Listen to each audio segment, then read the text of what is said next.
Have you ever lost your voice? I'm not talking about laryngitis here or the after effects of a particularly raucous karaoke night. I'm talking about that shrinking feeling when you lose all sense of who you are, your confidence, your way in the world. Well, I have, my friend. I think it's been a cocktail of a few things over the years. An exhausting, but not exhaustive combo of the shifting sands of identity, early motherhood, the ravaging of the beast that is perimenopause, social anxiety, masking, burnout, and let's not even mention the pandemic. I have become obsessed with this whole idea of finding your voice and what it means creatively, personally, and collectively when we find it. I want to understand how you find it, and if you've lost it, how do you get it back? Join me as I talk to fascinating people who have found their voices and aren't afraid to use them. People who have found their purpose, their passion, and fearless, authentic expression. I'm talking about writers, activists, artists, thinkers, entrepreneurs. We're going to get into their work and their life stories. How did they do it? What were the turning points? What barriers did they overcome? How did they find the courage? And what tips and tricks do they have to navigate this business of becoming? I'm looking to reclaim my voice, yes, and to get my mojo back, but it's more than that. I want to understand this topic and look at it from all angles: historical, cultural, societal, biological, mythical, even mystical. And most of all, through a female lens.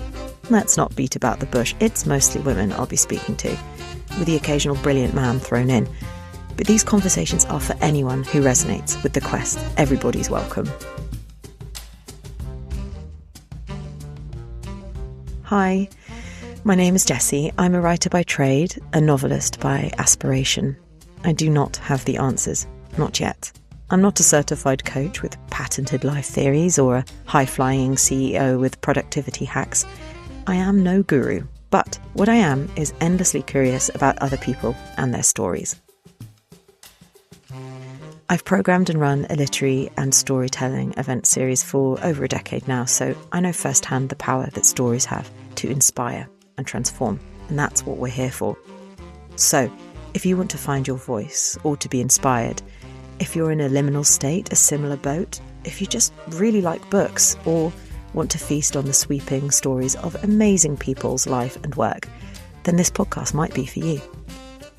Please follow, subscribe, and join me on this voyage into voice. And maybe, just maybe, we'll find ours along the way.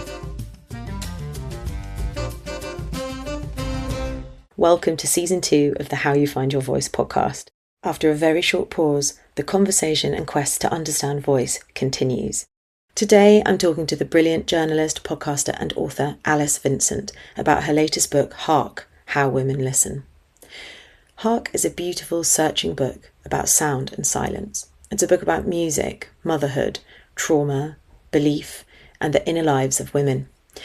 It begins with Alice trying to understand why she had lost her connection to music after years as a music journalist, but what unfolds is much bigger than that. It becomes a book about how we listen to ourselves, how women are taught to listen, and what happens when our lives change so profoundly that we no longer recognise the person we used to be. We talk about matrescence, PTSD, the sounds of motherhood, patriarchal noise, and why women's ordinary lives are still so often undocumented. I hope you enjoy listening. Thanks so much for joining me and for your daughter to be here too. That's Yeah, it wasn't intended, but here she is. I think that is quite fitting for a book all about listening and how women listen and the importance of children and how we adapt to when we become mothers. Hark, it's such a brilliant book. I really, really enjoyed it. It's partly a personal quest for you to understand sound and your relationship to it and music. It's also kind of a cultural examination, and you go and speak to lots of different fascinating women about their relationship to sound. Why did you want to write this book, and why did you write it when you did? I wanted to write it because of what you nudged to in that very succinct summing up of what the book's about there, which is that I essentially wanted to learn if I could listen again and how I could listen again. So I'd been a music journalist for a little over 10 years, had become a bit lapsed, I suppose, become really burnt out, I think, and I'd stopped listening to music. And I really missed it. And I felt that my brain was just not even really capable of listening to music again. And so it started out as this very linear kind of, I'll start listening to music and then I'll see how that changes my life. And then quite quickly I started researching, and so much of my work in my previous books and also in my writing more broadly is about talking to people. So I started talking to all these people and going down these kind of amazing rabbit holes that you can go into when you're exploring a fairly substantial book-based project. And I realized that all of the academics and the artists and the amazing scientists and people, really, that I wanted to talk to about listening were women. And then I thought, it's almost like you're a feminist writer who writes feminist books. Who'd have thought? And when I started talking to them, I realized that I had been trapping myself in this binary of being like, don't listen to things now, want to listen to things, as if this is something that could be completed, when actually, of course, listening in our relationship with sound is this wild and brilliant and amorphous thing that is enormous and unputdownable and evolving and changing, and that actually the noises of our lives are so reflective and indicative of how we're living, and also portray parts of our lives that so many people and society just overlook all the time. So I wrote the book, to answer your second question, during the latter half of my pregnancy with my first child and first year of his life. And that was mostly due to the fact that I had a deadline then. But also, it really informed the book. Of course, it informed the book, because I was this bodily creature whose sensory experience had completely transformed. And I was speaking to a lot of people whose lives had transformed in one way or another through parenthood or other things. And what that showed me was that actually how we listen and our senses are really affected by when our lives go through change as well. Yeah, the sense of shifting states and liminality. Do you think that you could have written a book like this if you hadn't been in such a kind of transitional state? I think it would have just been a very different book. When I proposed it, that proposal was this sort of sprawling, very ambitious, I think quite male declarative, I'm going to go to Iceland and record the glaciers melting, which is still something I'd like to do. Yeah, it sounds fun. And I did try, but I had this tiny baby and a heap of trauma. I think I was really preoccupied with going and finding definite things and reflecting upon them. And instead, I delved into the world of, as you say, the transitional, the liminal, the transitory. So much of Hark is preoccupied with this notion of belief and whether we can trust what we're hearing and whether what we're hearing is real. And that's partly due to the state my brain was in at the time. But it's also due to the fact that I think women and marginalized people, our experiences are constantly questioned. We're constantly sort of doubted and challenged and not believed or ignored. And I think that's a reflection of that as well, that I was like, I just couldn't believe that every single person on this planet has been mothered in various different ways. And yet this experience was so novel to me that I hadn't been able to find out the reality of it before it happened. It's really interesting what you say about belief. Was it something in particular that you wanted to understand or explore there? I think when you say the word belief, it can conjure notions of religion or spirituality or faith. It wasn't that. It was actually about a question of whether what I was experiencing was real or not. And that's partly due to the fact that when my son was about 3 months old, he was very unwell, and that left me with PTSD. And so I experienced a number of auditory hallucinations and flashbacks and stuff that meant I was constantly in a prism that was essentially fear-based and so far removed from the reality that I think I was both presenting and that everybody else was existing in. So that informed that. But then even take away that lens, and I think that notion of hearing, can we really trust what we're hearing? And if it is real, which I think a lot of the time it is, what does that tell us about our lives? because we exist in a patriarchy and the noises that we hear are patriarchal a lot of the time. And so it was, how do we exist within these structures? We raise little girls, or certainly our generation of little girls were told to be good listeners. And yet we're not the ones often making all the noise. Yeah, that was a really fascinating thread, I think, throughout Hark. That kind of distinction you make between like patriarchal noise, essentially, and a feminine sort of listening.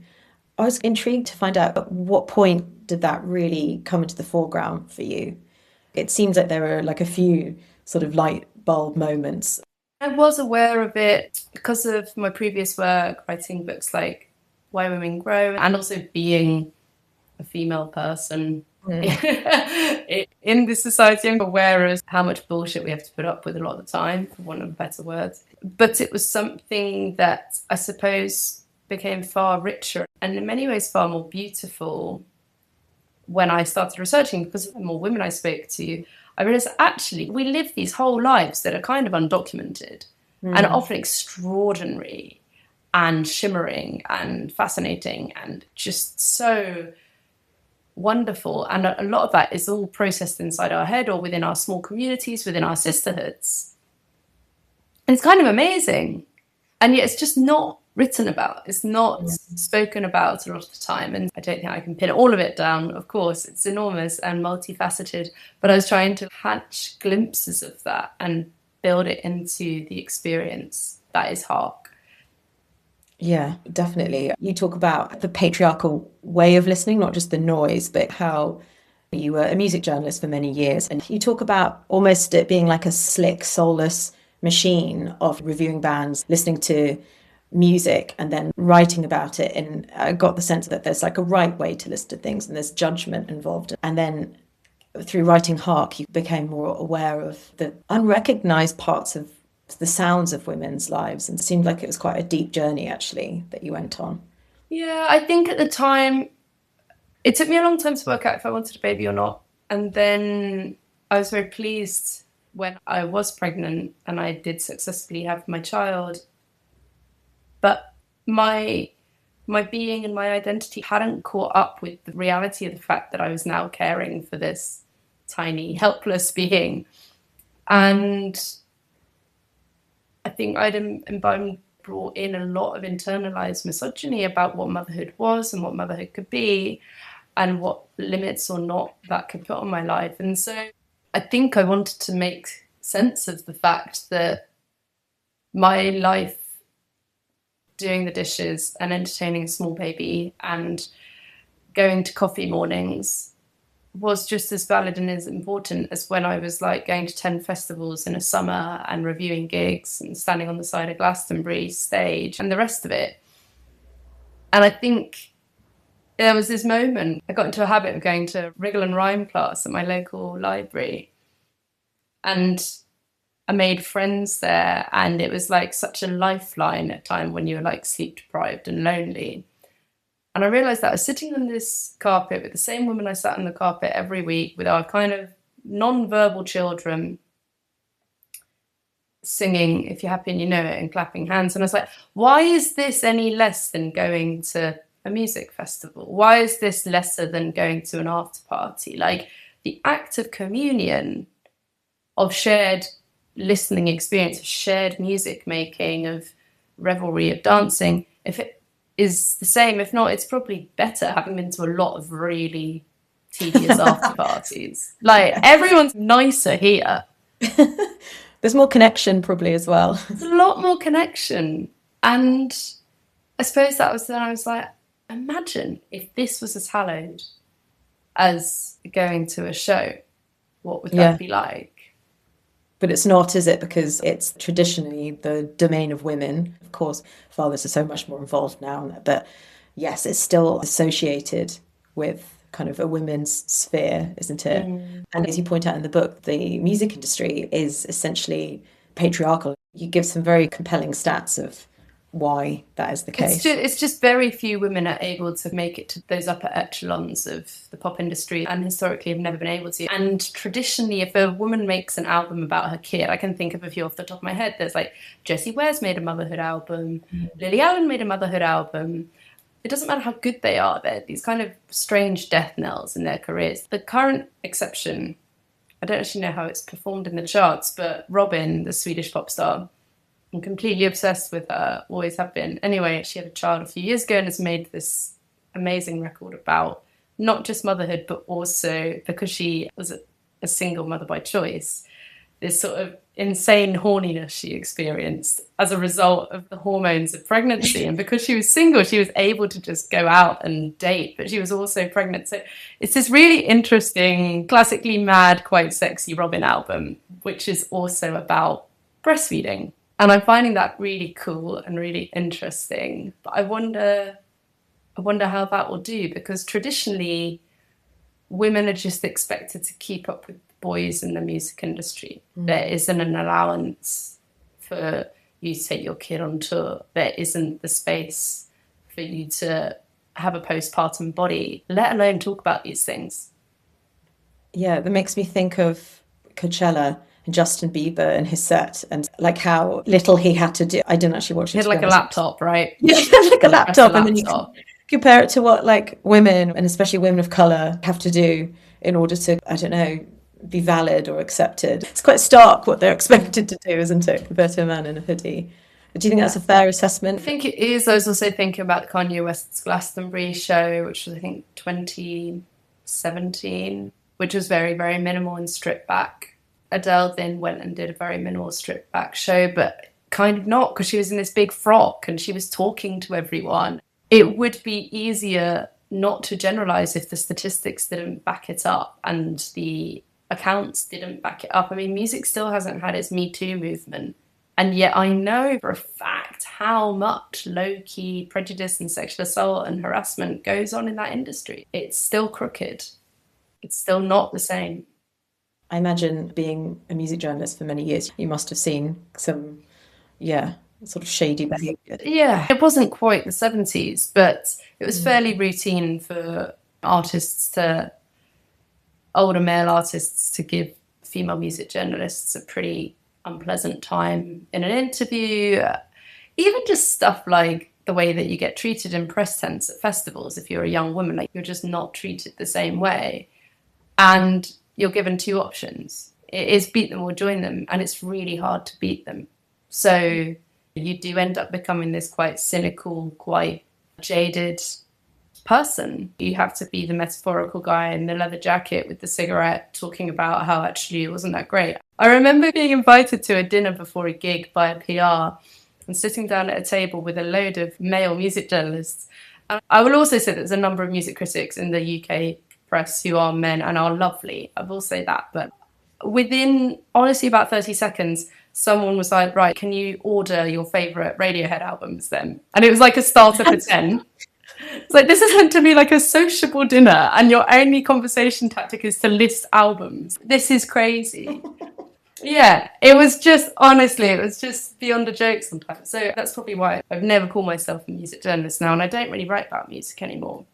And I wonder, is that why you lost your connection to music and hearing? Was that part of it? That sort of environment didn't feel like it really reflected you anymore? A little bit. I think also the fact the job I was doing in a newspaper made it quite mechanized, because I got like 300 press releases a day and you had to kind of work out what slots to fill according to what your readership might like. And it wasn't very fun.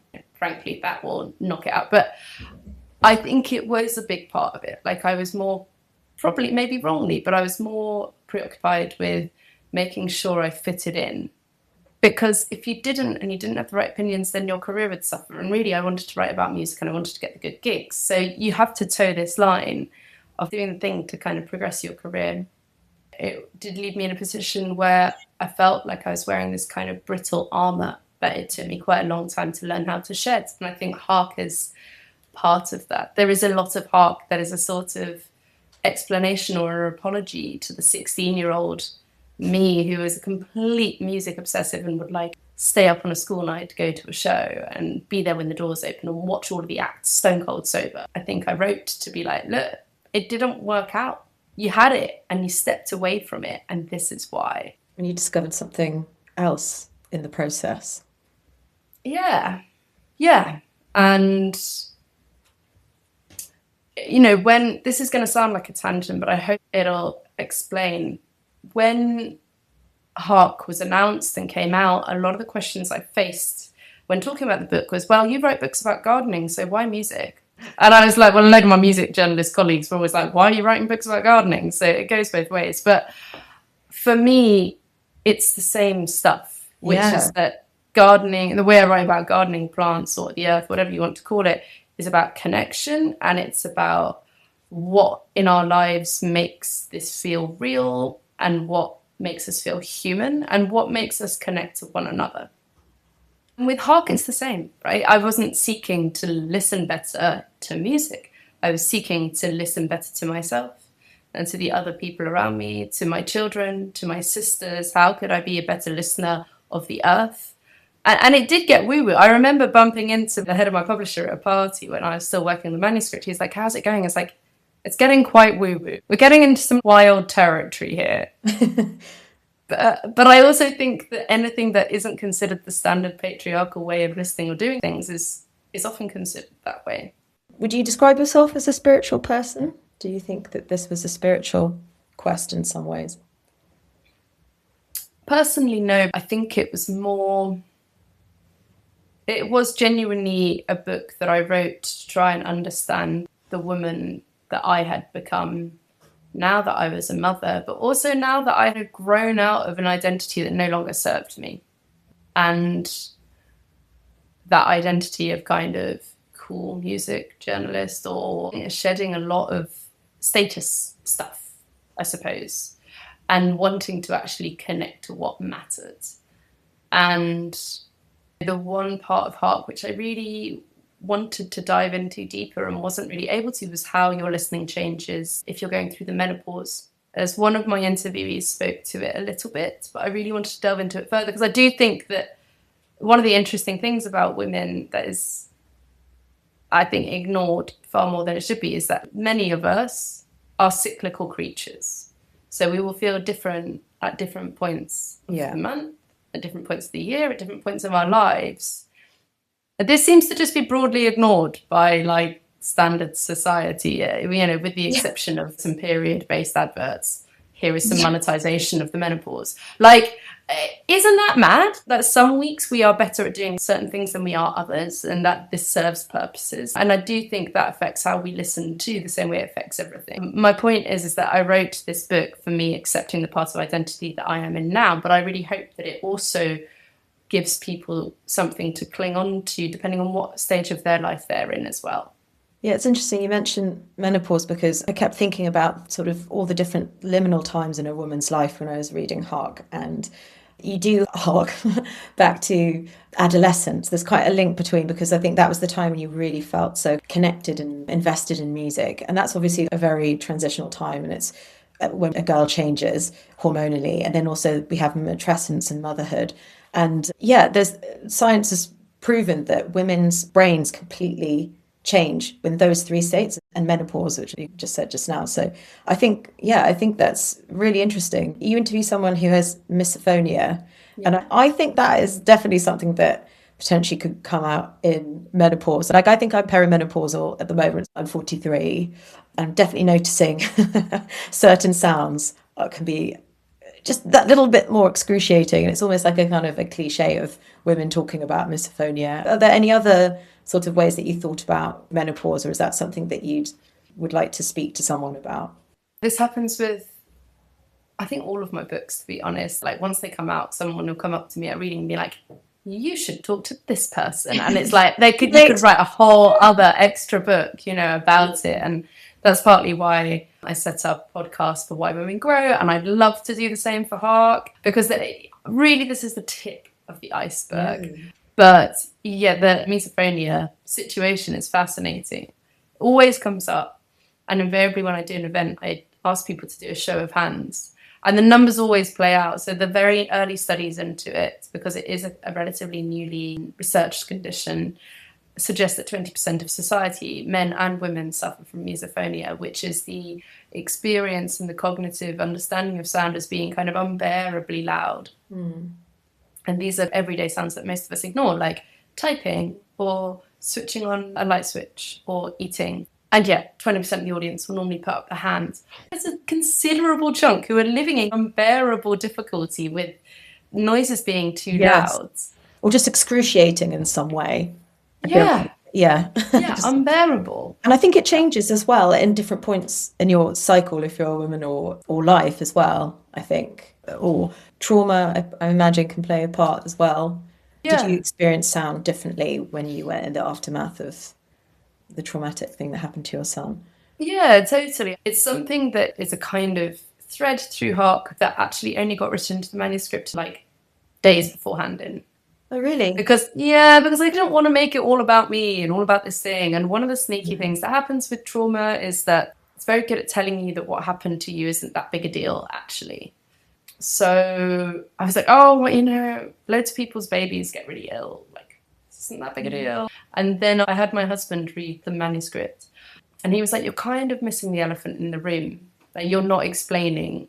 It sort of doesn't make sense. Like, you've clearly changed, but you're not really explaining why.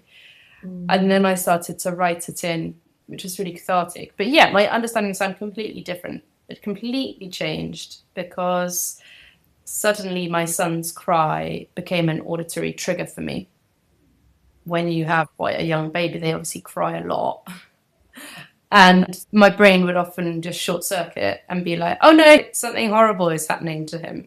It's not that he's tired or he's a bit hungry. No, he's like life-threateningly ill right now. And it would just be a full-on trigger. So listening became this uneasy thing that was a lifeline, but a very kind of contorted, confused lifeline. And then there was the additional layer that one of the ways that I learned to manage and live with that was by cognitive behavioral therapy. And one of the processes involved was to literally re-watch videos of me explaining the traumatic incident and reprocessing it. So I was kind of listening to myself, trying to reconnect what I was listening to, that actual literal process of listening over and over again. How did that feel? Quite surreal. It worked for me. I was really fortunate. I know that CBT doesn't for a lot of people, but for me, it really kind of put it in its place. So that was good. And it's been very interesting having a second child. It's not like it's been an untriggering experience, but it's been very redemptive. So, that would suggest that some healing has happened. I was going to ask you about that, actually, having a second child and how it felt when your daughter reached the age. Right. Was that a thing?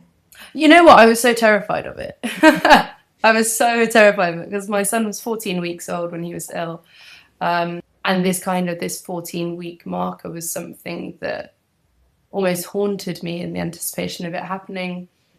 And then in the end, it just came and passed with such normalcy that I remember talking to my therapist being like, why wasn't it more weird? But I think one thing that she made me realize is that there's nothing predictable about trauma. Are you still triggered? Yeah. It's probably once every few months now. I suppose like every day. So that's better. But the fact that there's no logic to how I would be triggered now, you would think that it would press like the kind of trauma alert button, but it didn't. And there's no rhyme or reason to it. A testament to therapy working, I think. Right. You write so brilliantly about what that felt like. I don't want to dwell on it, but the moments when you're in the hospital and the tapping of the keys and the like scrunching of you really took me back actually to some times as well. Because I had two babies that were NICU.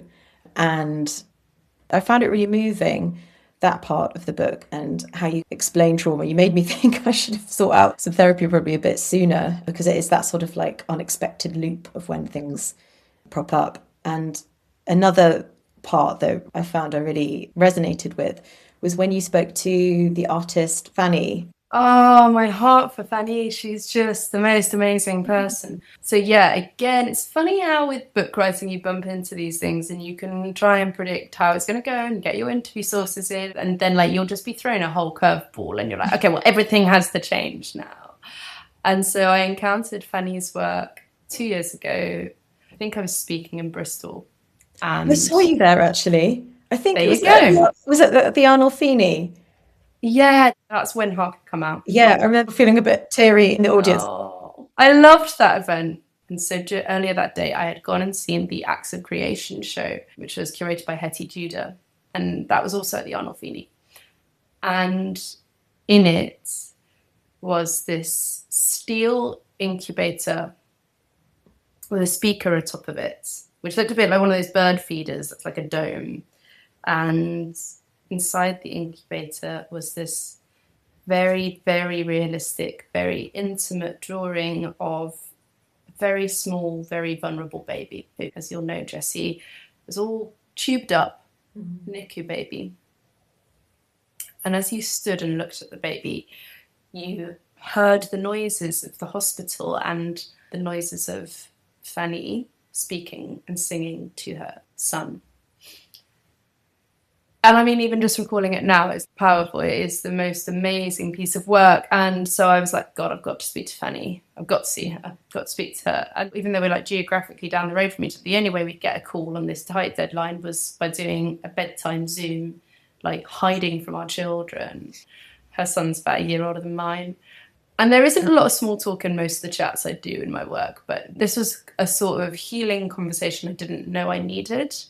We both just met each other there straight away. And Fanny's life had been very interesting. She'd been bereaved a lot. She'd had a lot of grief and a lot of loss, but also she'd always been fascinated in this notion of connection, or what she called bridges in communication, and how one makes a bridge. And she was thinking and dealing with all of this, with other things that happened in her life, when suddenly her son was born with a heart condition that meant he had to be in NICU. And she had to make these bridges with this baby that she also had to be separated from, as I'm sure you know what that's like. And one of the ways she dealt with it was by making this piece of work. And it was just, I remember reading that chapter. It was the first reading of Hark at a writing retreat I do in Italy. And it was only just in proof. And I read it.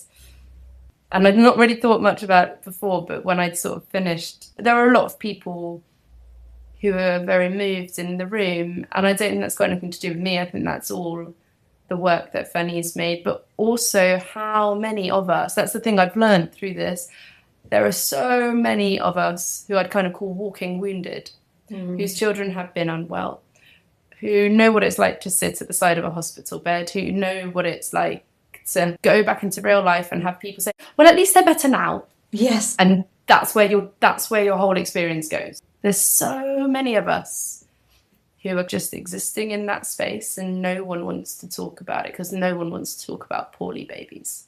And you don't want to talk about it yourself necessarily, you know, that kind of catapulting yourself back into life. You write about it so greatly. Just that feeling of, right, I've just got to go out and have cocktails and talk about anything but what had happened to your son. And like you said earlier, that kind of tendency I think people have, rightly as well. If you are lucky enough to get out of a situation like that and your baby's alive and, you know, you can go back to a normal life, then you are incredibly lucky, because not everybody does manage that, sadly. So then I think there is a feeling that you're like, right, like you said about trauma, it wasn't that bad. Everyone's okay, everyone's alive, so we don't need to talk about it. But then it has a tendency to sort of ripple underneath the surface, I think, doesn't it? Yeah, exactly. And so that's the kind of listening as well. You know, do you tune in, and when do you tune in, and what does it mean if you don't, I think. A lot of the book, you are on a quest for quietude or silence. Do you think that was an attempt to find your inner voice, or what was the drive? Did it change? My quest for silence in Hark is a little bit like my quest to understand nurturing and why women grow, which is that you can't write a book about sound without looking at silence, and you can't write a book about growing without looking at nurturing and its slightly sexist, problematic associations with womanhood. And I think silence also has a similar relationship with women. The vast majority of women just want quiet.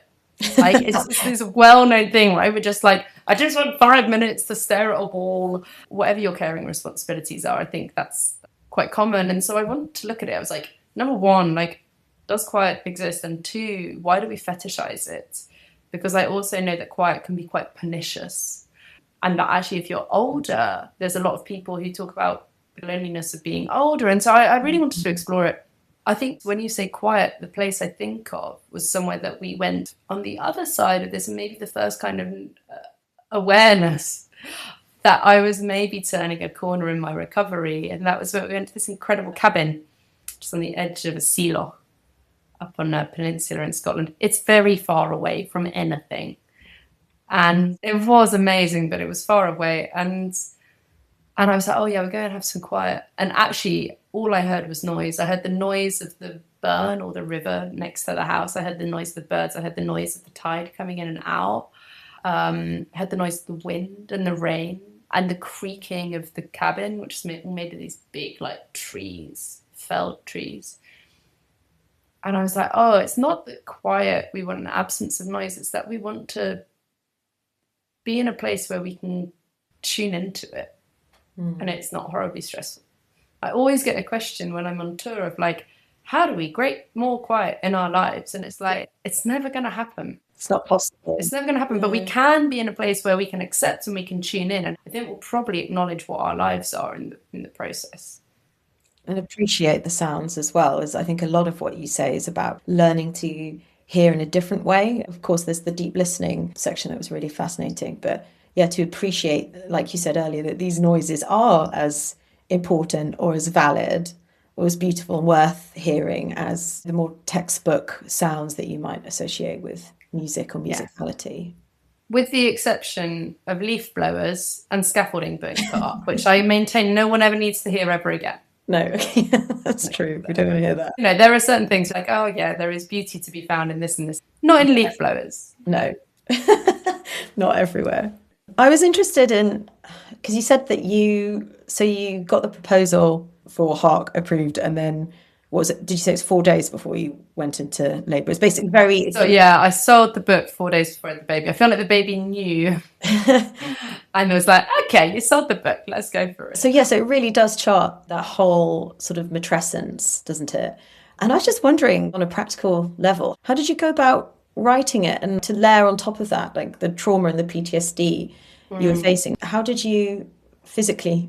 Yeah, how did I get it done? Yeah, no, I know what you mean. So, as evidenced by the baby literally struck to my chest. Yeah. Now, I don't really take mat leave, which sounds very dramatic, but it's actually, for me, the nature of my work is such that it makes more sense for me to work a lot less when the babies are small and then go to a sort of fairly flimsy part-time situation when they're bigger with childcare than kind of stop completely for a year and then go back to a 9 to 5. I couldn't really do a 9 to 5, don't want to. And so how would I write? I've always been quite religious on the sleeping thing. Yeah, get that nap schedule in. I'm not going to be like, oh yeah, just do it while they're on the floor. No, they got to be asleep in another room. Yeah. That's how it happens. And the bulk of the writing happened with Hark once my son was in childcare. But there was this sort of mad month when he was like starting nursery and I was starting treatment. And I was also like, yes, and I will also write 20,000 words. And obviously I did go quite mad. Shocker. You start like navigating all of your brain weevils at the same time that you've dropped your firstborn child off into the hands of professionals for 3 days a week. I mean, that's what I meant as well. Like on one level, like how did you manage it? But also, you know, how did you manage it emotionally? Did it help? Was it, I don't want to say healing process, but did it help in your recovery, I suppose? Because on one hand, I think with trauma, sometimes you don't want to look at it directly in the periphery, but you don't necessarily want to be examining it. I think people always say that, it's like, oh, it must be very difficult to have written about. It's like, once I decided, or was rather nudged into writing it, it came out so easy and it was so cathartic because I didn't have a place for any of that stuff. And I had been masking. I had spent so much energy masking to be like, no, I'm fine. And I'm going to tour this book and I'm going to do this. I'm going to do all of that, like carrying on. And I was not at all okay. And what I had been through felt so big. And it is part of my process to write about my life and to document my life. That is part of my practice. I needed to make a vessel for it that felt big enough to contain it and contextualize it. And with Hark, I felt that I had.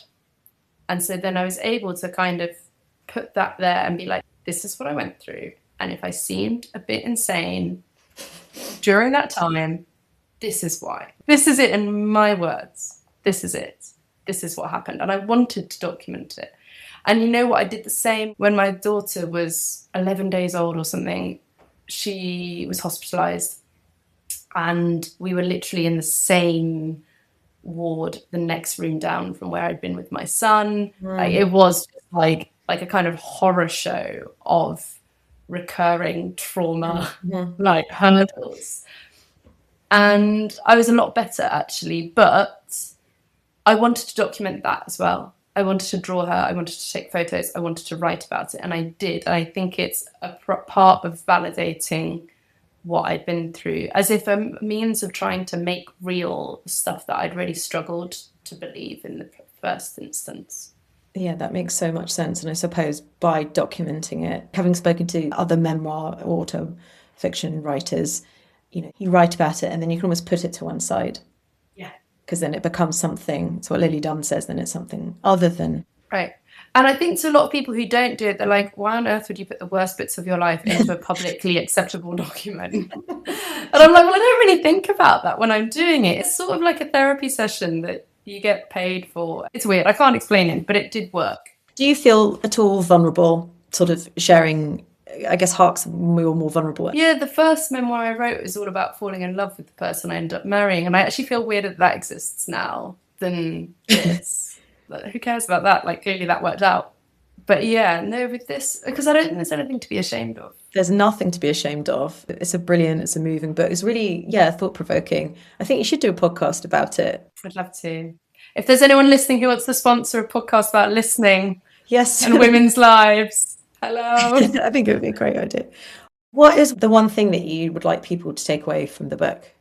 I really hope that if they read it, they will recognise some part of their life in it and they will feel heard.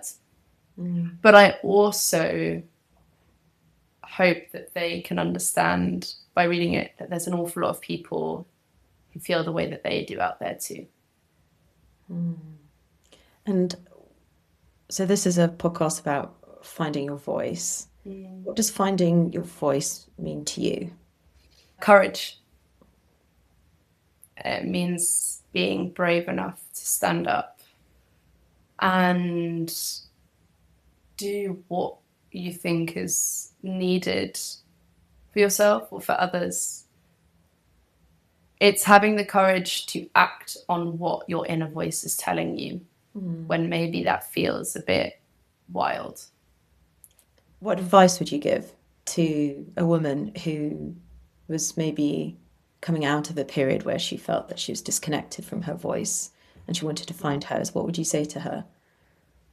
I'd say it's probably louder than you think, and you probably do know it. And imagine if everyone who's telling you to be quiet wasn't doing that. Because she's in there. She's in there and she's probably shouting. You just have to listen. Yeah. I feel like we didn't really cover why women grow enough. I do see a connection. I guess what I did want to say is that I think the thread is about the unexplored sort of inner workings of women's lives and their experiences, isn't it? It seems like the thread that runs through, and it's a kind of a deep listening. It's trying to document things that I think I suppose if there's one thing that I find really fascinating and motivating, it's like I just want to put the normalcy of women's lives on a page and make a public record of it. Because I think there's an awful lot of things that we do that no one really ever acknowledges. I think that's so important. If you just look at the history of literature as well, how disinterested the canon was with female experiences, thankfully that's changing, isn't it? It is so important to document it because there is so much wisdom there, as you've demonstrated. Alice, thank you so much for talking to me. Thank you so much for having me on. Thank you.